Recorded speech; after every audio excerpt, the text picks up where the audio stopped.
All right, friends, good morning. If you can hear me, if you move your mouse down to the bottom of your screen, you should see a little bar that pops up and there's a chat box. If you want to open that up and give me a good morning or a hello or I can hear you, that'd be great. Yay, okay, good. Good. There's so many of you. Oh my gosh, we're so glad that this is working. Okay, so you guys are hopefully all here because you are wanting to learn more about Google Classroom and how to set up your first classroom and kind of get it organized so that we can begin this online learning process that we are all fumbling through. So if we make mistakes today, we are right with you guys trying to learn. Let me go ahead and start my video real quick. There we go. You can see we got my green on. Happy St. Patty's Day. All right, so let's go ahead and get going. I'm going to get out of my slide real fast. Okay, so the way that this is going to work, if you guys want to keep Zoom open in one tab and then also open up a new tab so you can kind of work with me through Google Classroom, that's probably the best way to do this. If you're on an iPad, there is an iPad app for Google Classroom, but it's a lot easier if you are using a Chrome browser to get this started. All right, so I'm going to go ahead and open up my new tab. You guys go ahead and do that too for me. Okay, so the very first thing that we have to do is we have to get signed into Google. Most of you probably are already signed into Google. If you notice up in your top right corner, you can see that you probably have your picture if you are signed in. If you're not, you have a blue icon that says sign in. So you're going to go ahead and sign in with your Fayette County login. And I'll give you a quick second to do that while I get rid of these things. There we go. Perfect.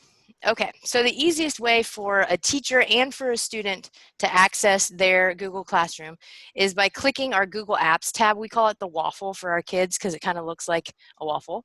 But if you click your waffle, you'll see that you have all your different apps that are open to you for Fayette County. If you click on Classroom right here, it will open you up to your classroom dashboard. Now, I have more than one class in this because I've used it before. If you've never used Google Classroom before, yours will be completely blank. Okay, so I can see that these are my 3 that I teach in, and then these are the 2 that I'm actually a student for. So if you don't have any and you're ready to start creating your first one, if you come up here to the plus sign, right up here, and your students are going to do this too. So when they access their classroom for the very first time, they're going to go to their waffle, they're going to click classroom, and it'll take them to their dashboard. All right, so at the plus sign, you have 2 options. You as the teacher are going to create a class. You as the student, or if you're going to tell your students this, they're going to join your class. So since we're the teachers today, we're going to go ahead and create. Now, I might have forgotten to mention, if you have questions during this, please don't hesitate to send them in that chat that you guys said hello in earlier. My buddy Jerry is over here monitoring that, so if I'm going too fast or you have a very specific question, just send a note through that and he will answer it quickly, okay? All right, so the first thing it's going to ask us to do is give our class name. So I'm going to go ahead and name this Faulkner 2019-2020. That way I know that that's for this school year. And then you can see you have other options to add descriptions. You can add your section, your subject, or your room number. That's super helpful for our middle and high school teachers who might teach more than one section or more than one class. And you want your kids to know which room number you're in. But for now, I'm just going to go ahead and skip that and click create.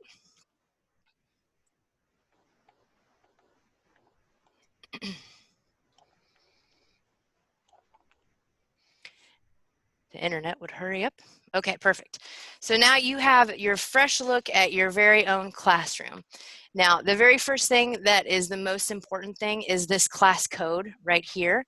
And I'll go ahead and click the display just so that you can see it a little bit better. This is the code that your students are going to enter when they join your classroom. So you have to find a way to get this out to your kiddos, whether it's in a newsletter, paper, or if you're sending an email to parents. That's the code that they're going to have to type in order to join your classroom. Okay, I'm going to go ahead and get out of that. If you notice, you have this nice little preset theme.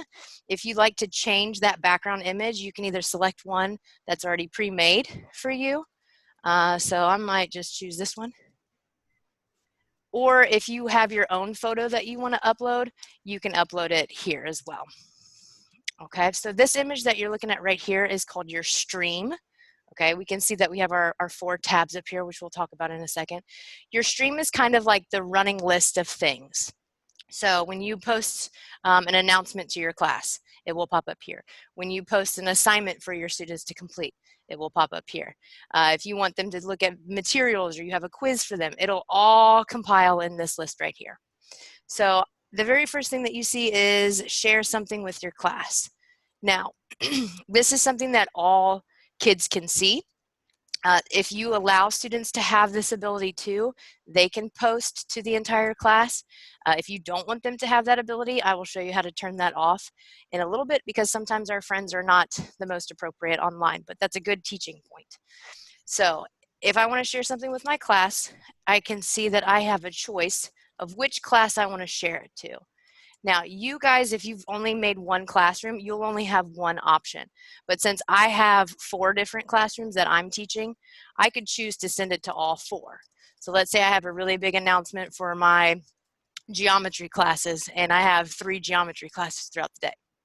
I could choose all 3 if I want all of them to know that. But for right now, let's just choose the one that we have.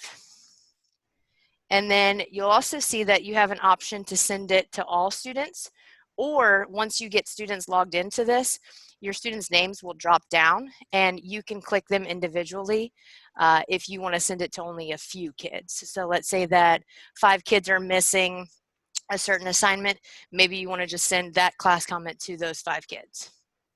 So I'm going to just keep it all students right now because I don't have any students in my class yet. And then I'm going to share my first thing. So let's say I wanted to say, please watch this video and take notes for your quiz tomorrow. Okay, so that's just a general announcement for the kids to see. If you notice below, you have the opportunity to add something. All right, so if I click that little pay-per-click add, you've got 4 different choices. So you could add a file or a document or a video straight from your Google Drive, which is an awesome option. You could add in a link for students. So let's say I wanted to take them to studyjams.com and I want them to watch the energy video. I could add that link directly in for them. I could add a file straight from my computer.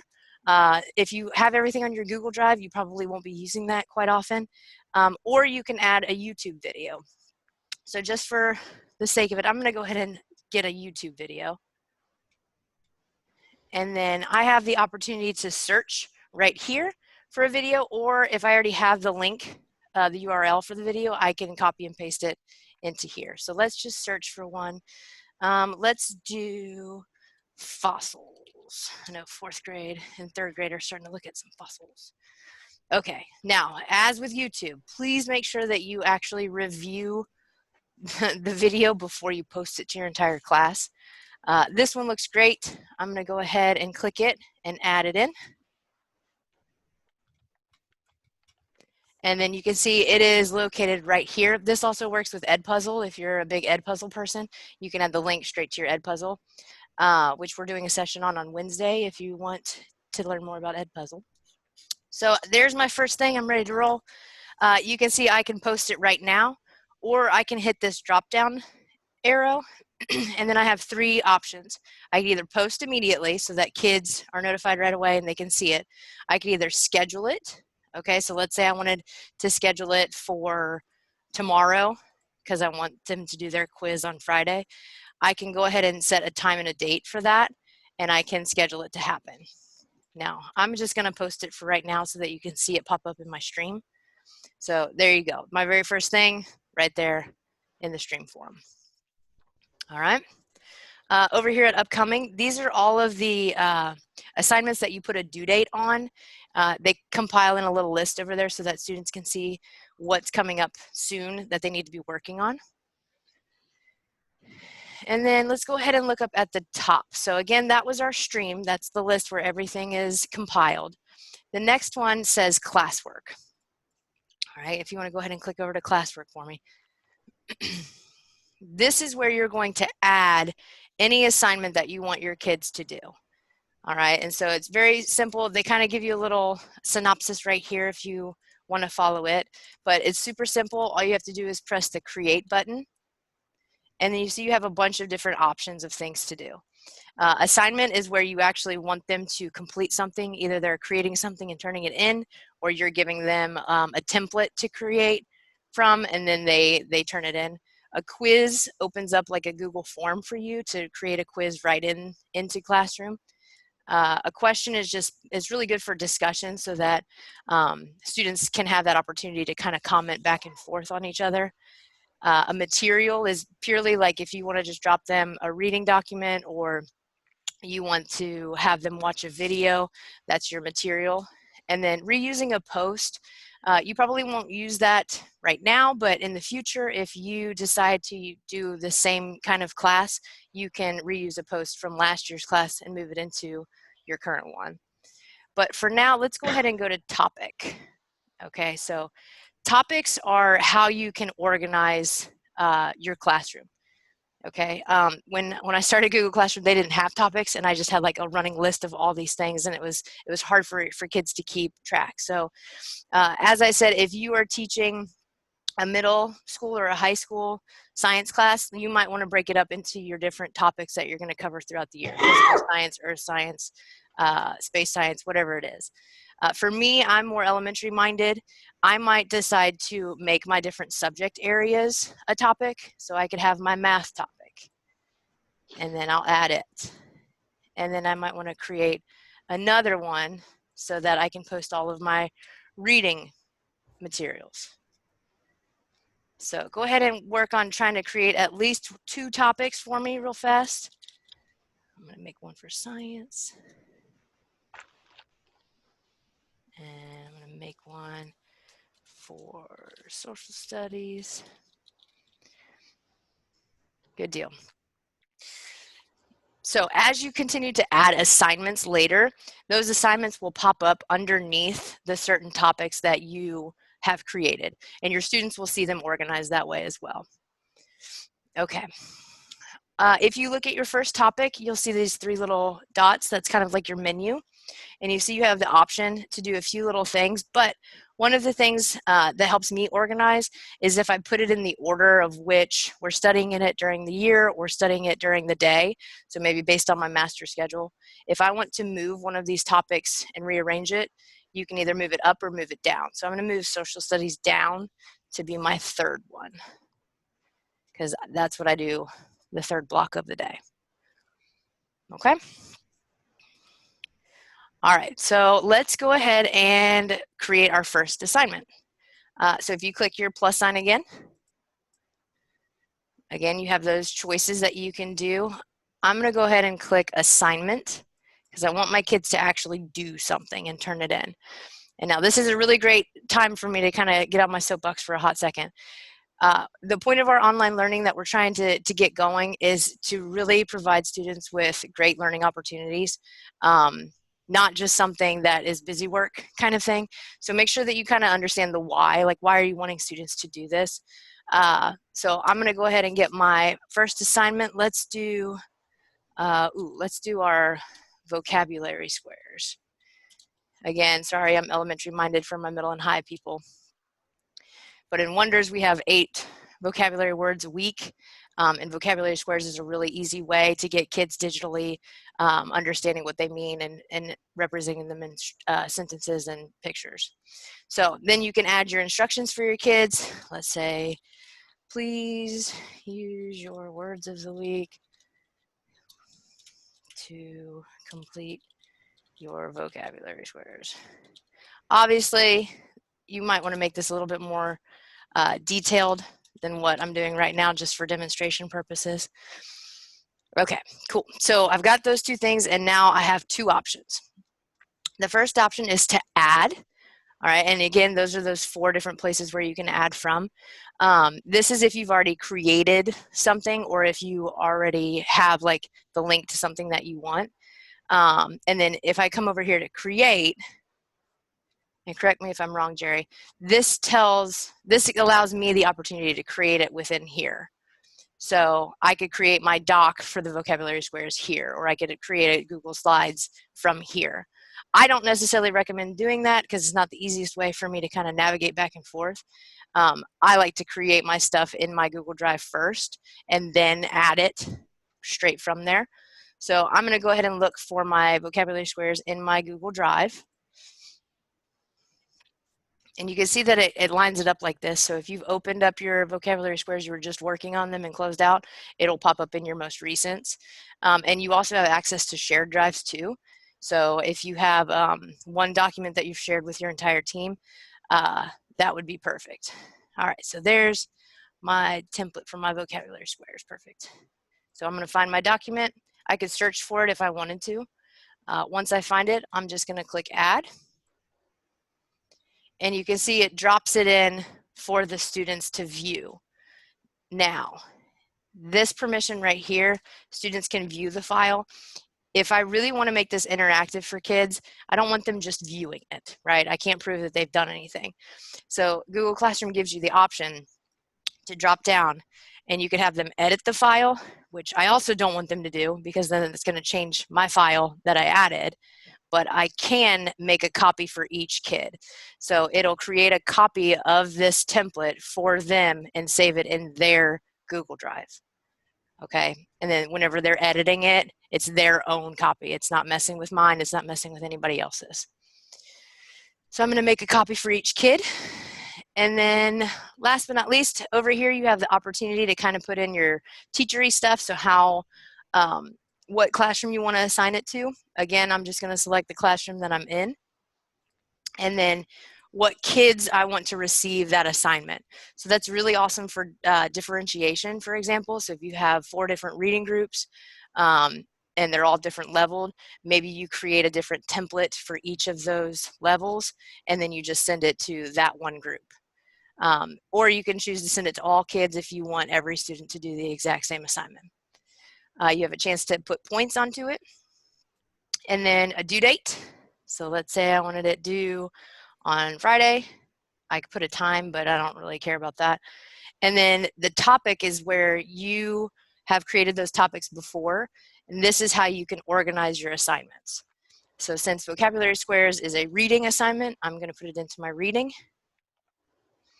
And then I also have the opportunity to attach a rubric if I like. If you're doing a performance-based assessment or if you're wanting kids to create something, which we urge you to do, you can put your rubric in there too so that you have access to it and your kids can see what their expectations are too. So we got our first assignment, not too bad. If I come up here to assign, again, if you click assign right away, that's going to notify them that they have an assignment. It's going to post it onto their stream and into their classwork.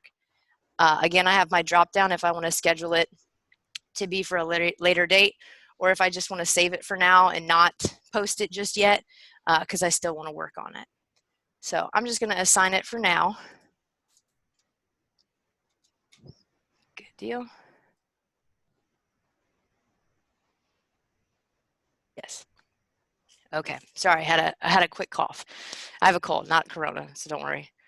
Okay, stream. Jerry wanted to see my my class code because he's going to join to kind of show you what it looks like to have students in there. There we go. Oh, Jerry. Oh.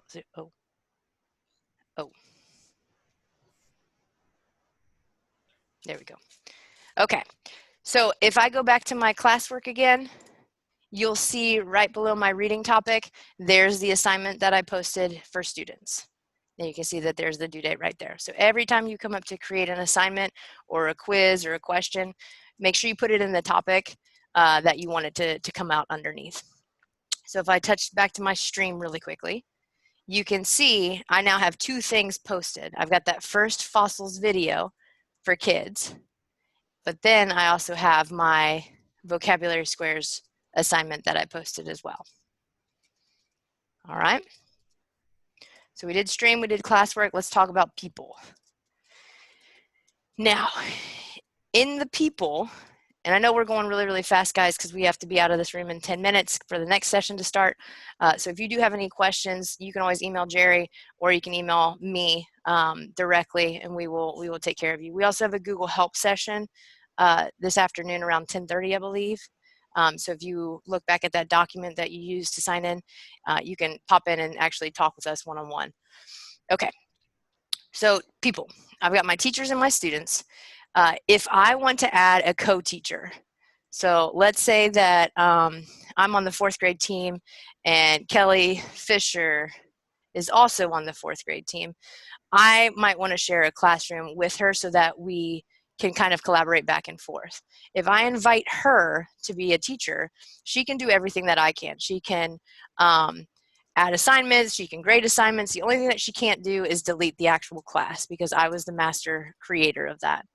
So if I want to invite a co-teacher, or if, let's say you have a student teacher, as long as your student teacher has a Fayette County email, they can be invited to be a teacher as well. So that's a really good platform for them to use to communicate back and forth with kids too. And then for students, I could choose to invite students by typing their emails. If you have kids that are great with their emails, that's a great way. It's a little bit more work on you. However, with elementary, it's easier to use a class code just because they don't get onto their email quite often. And then you can see my list of kids will pop up below here. Jerry is one of my students because he joined my class. And then I also have the opportunity to invite his guardian. So if he shares with me his parents' email, grandma's email, whoever is his or her guardian who wants access to a weekly or a bi-weekly report of kind of how he's doing with classroom, we can do that there. And then there is also the opportunity to email Jerry directly. I haven't ever really used that feature unless I have something specific that I need him to do that he's not answering on Classroom for. And again, you also have that opportunity to select all kids, or you can choose them one by one. Now, if I select Jerry, you'll see that this actions pops up right here.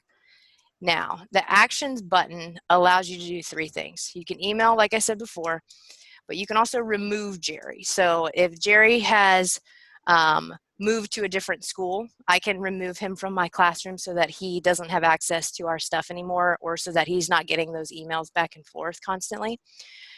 Or let's say Jerry has made some bad decisions online and is not being a very good digital citizen, which he does frequently.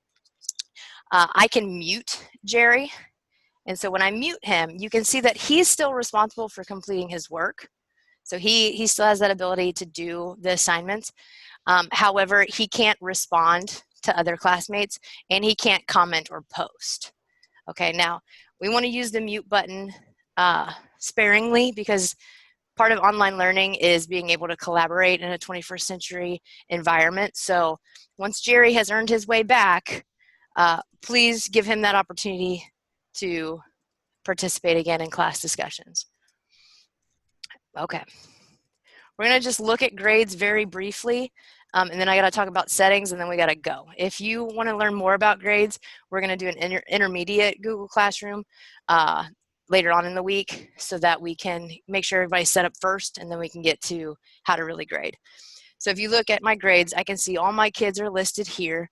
I have the opportunity to sort them if I like, and then all the assignments will pop up across the top. Now, since I've only created one assignment, that's listed right here. So I could do a few things here. I could click on Jerry specifically, and I could see what he was assigned, how many things he's turned in, if I've returned with a grade, or if he's missing anything. So all I did was click on him. If I click on the actual assignment, I can actually see how many people have turned in this assignment, how many people it was assigned to. Again, once you have like 28 kids in here, those numbers will be very different, right? So after I've graded an assignment for Jerry, there's the opportunity to return it to him so that he can actually see his grade. And again, we'll get into that a little bit more in our intermediate class, but for now we needed to kind of focus on our beginning basics, right? Okay, so let me go back. Okay, so we did all 4 of these, and then the last thing we need to talk about is your settings. So if you come over here to your wheel, here is where I set up my classroom description and the name. So you still have that opportunity to change it if you like. But if I scroll down a little bit further, you can see I have my class code again. If you want to change that code, it gives you the opportunity to reset it if you like, or you can disable it. So for example, if all your kids are in and you don't want kids to continue to join, you can disable it. But the second one is the one that most of you are probably going to be interested in, and that's to deal with the stream. And if you remember, the stream is the long list of things. Right now, my settings, and it's the default setting, are that students can post and comment. Now, again, we do want that collaboration. We obviously have to teach kids how to behave online. That's part of our standards now too, so this is a great learning opportunity for that. But if you don't want them to be able to post a class comment, you can change it to comments only, so they can post their comments onto your posts, but they can't post their own, if that makes sense. Or you can change it to only teachers are able to. Again, please use that responsibly. We do want kids talking back and forth. If you want to have the notifications a little bit differently on your stream, for example, right now it says condensed notifications. That kind of just gives a synopsis on your stream. If you do the attachments and the details, they can see the full assignment instead of that little bar. Let's see. Guardian summaries, if you're interested in that, they provide you an example. So if you attached a Guardian to each kid, you can kind of see what they will receive each week. And then the grading, again, we'll get into a little bit more in our intermediate session, but this allows you to kind of choose, do you want the grade to be total points? Do you want to weight it? That'd probably be better for our middle high kids. And then you have the opportunity to add grade categories below. So I believe Jerry's leading the first one on that. So if you need help with that, he can totally help you. All right, Jerry, do we have anything that I need to talk about? I talked about Guardians, I did not talk about Microsoft. So if you are going to add an assignment, notice that when I add a file, if you add a Word doc, like a Microsoft Word doc or a Microsoft PowerPoint, they don't play as nicely in Google Classroom because it's not a Google tool, but the kids can still view it. The formatting might be a little weird, but they won't actually be able to access it to have their own copy to create one, if that makes sense. So we prefer, if you have a really awesome Word doc, that before you upload it to Classroom, save it as a Google Doc before you do that, purely just because it plays nicer with this platform. Is that it, Jerry? Okay. Well, we want to be respectful of your time. If you have any questions, please don't hesitate to contact one of us. If you want to stick around in the chat box a little bit more, we'll stick around for about 1 or 2 more minutes, but we got to get out of this room so somebody else can get in. So thank you guys so much. Hopefully you have a great week of being flexible and learning lots of things and providing great stuff for our kids. So thank you all.